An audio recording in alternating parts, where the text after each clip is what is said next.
kung galing ka ng Quezon City, this is Caloocan, this is Monumento area. Pag diniretso mo yan, yan ang papuntang Navotas tsaka Malabon. Very historical yan kasi ang Navotas Malabon, diyan binababa yung mga isda na nakukuha sa Palawan, Manila Bay, sa Visayas, lalo na doon sa Fishport ng Navotas. Ito yung dating Gotesco na ngayon ay SM Hypermart. Buti naman natin hindi siya traffic. Bagay, linggo ngayon kasi matagal ng lugar ito eh. Ang traffic doon sa Sangandaan, nandun pa yung SM Sangandaan, kaya medyo kumakapal ang tao doon kasi alam naman kung nasaan may mall, doon pupunta mga tao sa mga motel. Noong bata ako, ano to eh, department store ng Gotesco. Dito ko bumibili, Ever Gotesco. Tandang-tanda ako pa yun eh. Kasi nung bata ako, bili ako ng bili. Yung pala, kapos yung pera ko. And then, this is Samson Road na talagang medyo masikip. Sa bandang dulo, unfortunately, talagang nagkalat to ang basura. Sorry for the for the comment. Pero sa bandang dulo nito, doon sa bandang Sangandaan Malabon na boundary, ang daming nagkalat na basura. Dapat naaayos nila yun. Sayang eh. Kasi major thoroughfare to, sunod sisikip lang dahil sa basura, sa mga naka-illegal parking, yung mga structures na permanente na sa daan.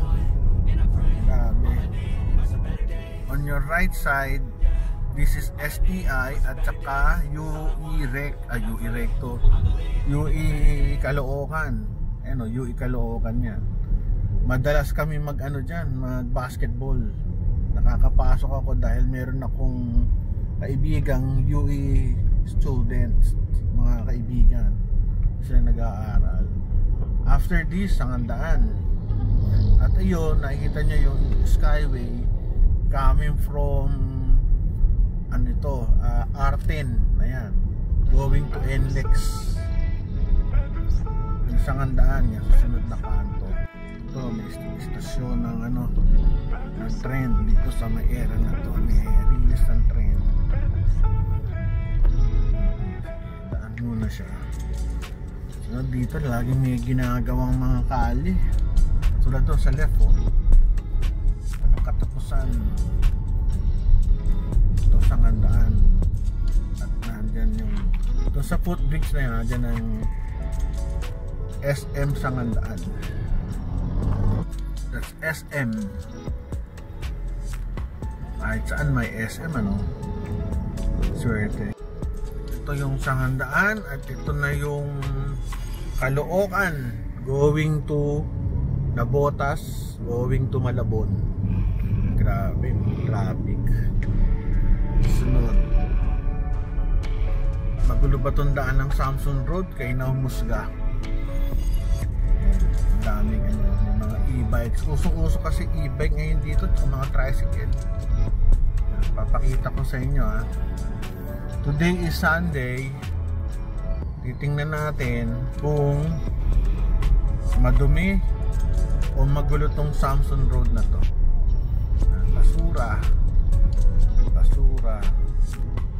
Buti na wala na yung mga ref. Minsan may mga ref dito sa gilid ng bisikleta. Sa kalye, paano dadaan ang mga tao. Yun, at least yung mga ref musod. Ito. Umagumanda kasi yung mga TV nawala na dati yung TV nasa kalye.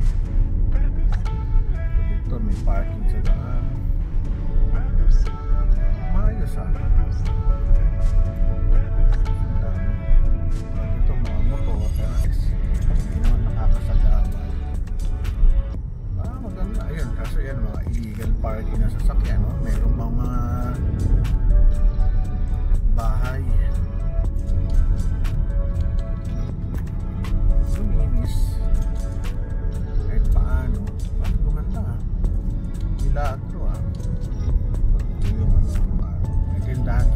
nasa kali na yung ano niya eh.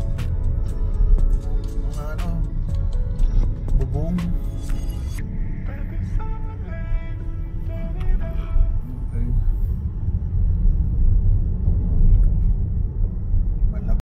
Welcome to Malabon. Ito yung tinatawag naming C4. Pag kumaliwa ka dyan, letter road. At sa kaliwa ang Fisher Mall. Yung sa kabila, hindi ko alam kung ano pangalan, Robinsons ba? Kalimutan ko to sa kanan. Ay, Robinsons nga ito, may pure gold.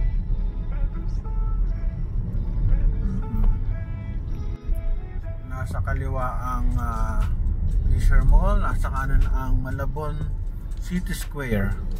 Doon sa may bayan, mayroon pang mall doon, nakalimutan ko yung pangalan eh.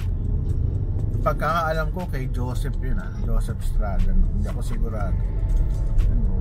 Nisikip yung daan eh, kasi may mga nagtitinda sa kali eh. Hindi naman masamang magtinda sa kali, pero sana nasa tamang lugar. Kasi siyempre sumisikip ang daan, 3 lane to, nagiging 2 lanes. Tawid-tawid, pedestrian crossing. Ito Burger King, favorite ng parents ko yan.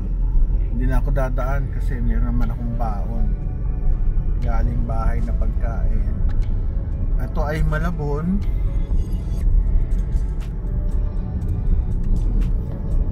Meron ditong bahay, ano eh, kainan na masarap. Kusina ba pangalan? Nakalimutan ko.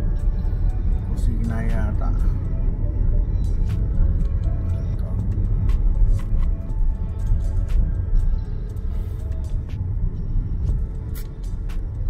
Nawala nandito sa right side.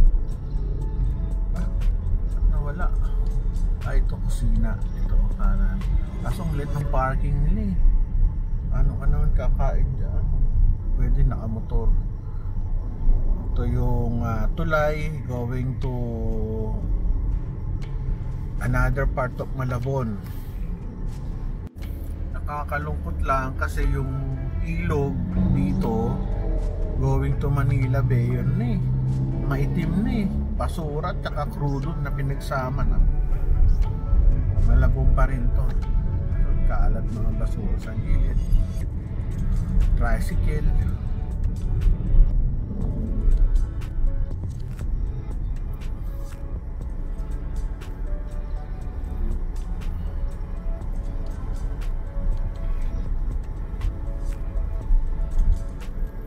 Gasak Divisoria. Gasak is part of Malabon, dulo ng Malabon yan. Daming tricycle eh. Daming motor. Dapat bawal yan. Kasi daan yan no. Nagiging one na lang. One lane. Anyway, punta na tayo sa maganda at malinis na Nabotas. Ito, Nabotas ito. Pagbabaan nyo ng tulay, Nabotas na yan. Medyo sa aking opinion, mas malinis tong Nabotas. Sa aking opinion lang to compared to Malabon and Caloocan City. Pero may problema pa rin tayo kahit saan lugar. Yung basura nasa kanal, hindi maganda rin. Sikip ng daan ng Nabotas. Main road to eh, one way. Ay nako, may basura din. Itong Nabotas parang probinsya. Tsaka ang daan dito dalawa lang, M. Nabal tsaka Governor Pascual. Ito yung main road papasok at palabas.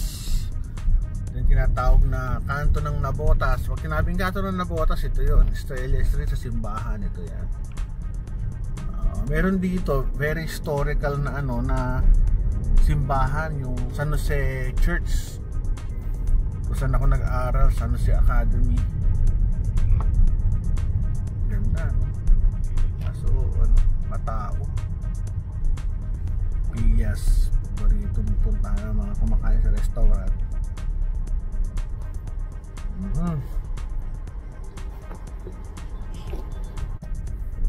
munisipyo ng Navotas sa right. Yung tinatawag na street sa left side, yung Almacen, or yung mga matatanda rito ang tawag namin dyan Sipak Almacen. Itong daan na to, pangalan ng street na ngayon is A. Santiago. Daming tao, no? Ito yung aming ospital, Navotas City Hospital.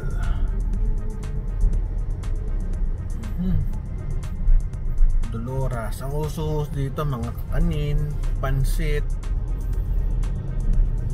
patis, bagoong. Yan ang mga businesses dito, tsaka mga iba't ibang klaseng tindahan. Taki Cafe, yan, sikat yan dito, Taki Cafe. Tayo mo ibili.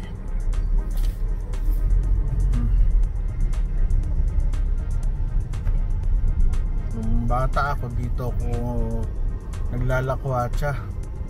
Ito yung San Jose Parish, kung saan nandito yung eskwelahan namin, San Jose Academy, sa left side.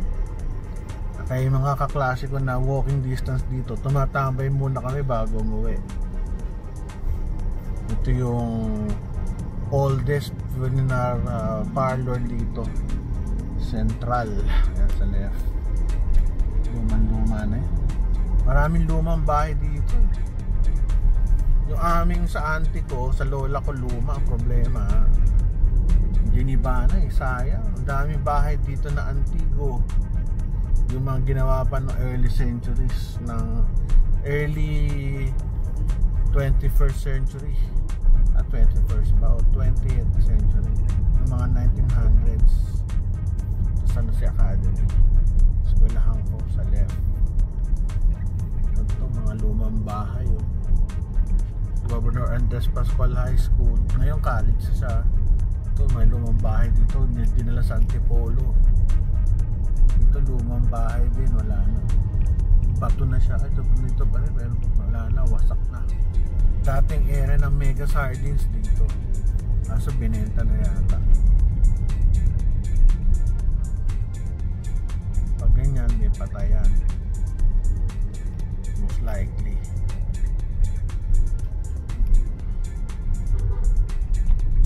Sabi ko sa inyo may patay, ayan merong patay nga. Kaya pag may patay, traffic. Yung pa isang patay, yari ang traffic ngayon.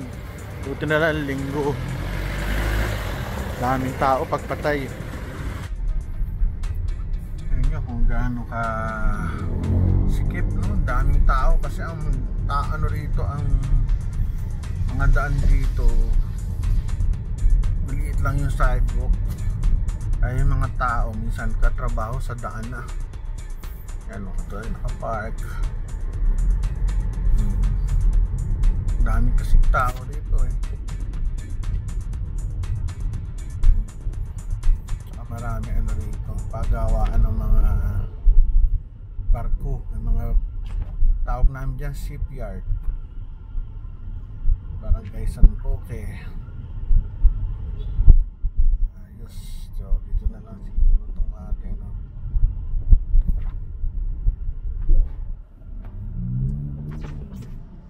Sorry, bukas pa pala. Sorry.